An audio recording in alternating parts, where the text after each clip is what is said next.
শুধু দর্শক, এই মহান 21শে ফেব্রুয়ারি এই মাতৃভাষার জন্যই আমাদের অনেক সন্তানদের শহীদ হতে হয়েছিল, রক্ত দিতে হয়েছিল, জীবন দিতে হয়েছিল। সেই ভাষা আন্দোলন থেকে আজকে শুরু করে আমরা এই মহান 21শে ফেব্রুয়ারি এভাবেই আমরা ধরে রেখেছি।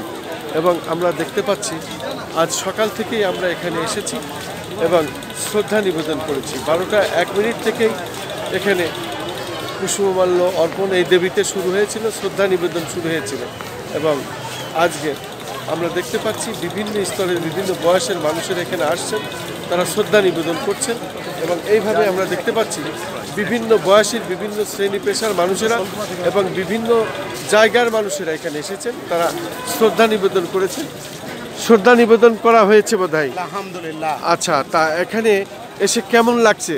এটা আসলে বলে বোঝাতে পারবো না। মনে হচ্ছে যেন আমি সালাম, আমি বরকত, আমি রফিক, আমরা দুজনেই সুদূর শোলকুপা থেকে শহীদ মিনারে আসছি। ঢাকায় থাকি, আপনিও শোলকুপার, তো হৃদয়ে ছেলে মেয়ে নিয়েও আসতাম। আজকে 2 বন্ধু আসছি, যে যারা শহীদ হয় কতটা নিজের রক্ত কখন দেয় মানুষ।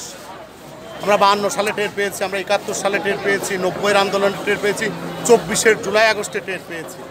আসলে যে রক্ত দেয়, নিজের গরজে রক্ত দেয়। 52 সালে যে সালাম, বরকত, রফিক, আসাদরা রক্ত দিয়েছে, তারা নিজের তাড়না থেকে রক্ত দিয়েছে। আমি সকল ভাষা শহীদদের প্রতি, দেশের জন্য সমস্ত আত্মত্যাগী মানুষের প্রতি শ্রদ্ধা জানাই। আর আমরা যেন তাদের এই চেতনা ধারণ করতে পারি, এই দেশটাকে সুন্দর করার জন্য সমাজ গড়তে পারি। শুধু দর্শক, আমরা দেখতে পাচ্ছি আরেকজন, উনি জাতীয় পতাকা হাতে ধরে রেখেছেন এবং এই শহীদ দেবীতে শ্রদ্ধা নিবেদন করেছেন। আমি সংক্ষেপে কিছু জানতে চাই, কি উদ্দেশ্য নিয়ে এসেছিলেন এখানে? ভাষা। আপনার নাম পরিচয় আগে বলুন। আমার নাম নাসির আহমেদ খান, আমার বাড়ি শরীফকুপা, আমি ঢাকাতে থাকি। আমি ভাষা শহীদদের প্রতি শ্রদ্ধা জানাতে এখানে এসেছি এবং ভাষা শহীদদের আত্মত্যাগ যাতে আমাদের ধারণ করতে পারি, আমরা ভবিষ্যৎ প্রজন্ম আমাদের যাতে দেশ গঠনে ভাষা শহীদদের অবদানকে স্বীকার করে দেশ গঠনে কাজে লাগাই, এই আহ্বান জানাই। আমার নামটা বলে দেবো? আমি শিপু কাজী, শোলকুপা বাড়ি, বাংলাদেশ সুপ্রিম কোর্টের অ্যাডভোকেট। এই তো। শুধু দর্শক, আমরা প্রত্যেক বছরের মতো এবারও এসেছি। মূলত আমরা একই জেলা, একই বিভাগ, একই থানার মানুষ। এটা আমাদের ভাগ্যক্রমে এখানে দেখা হয়েছে। প্রত্যেকে কিন্তু এখানে এসেছেন এই শহীদ দেবীতে শহীদদের প্রতি শ্রদ্ধা নিবেদন করতে।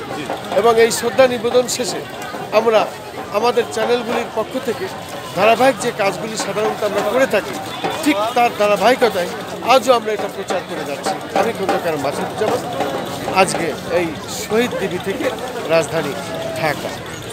সবার জন্য শুভেচ্ছা। ছোট মামা এখন কোথায় আছে? ও ফাইন্যান্সিয়াল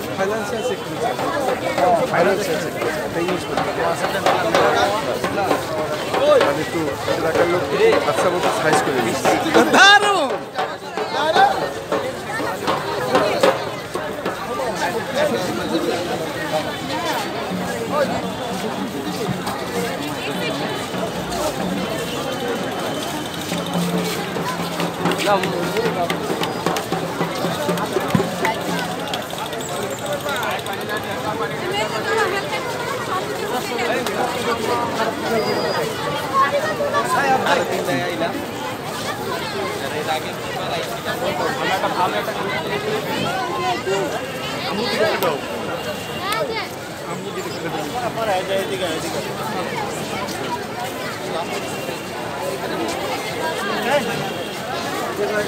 মায়া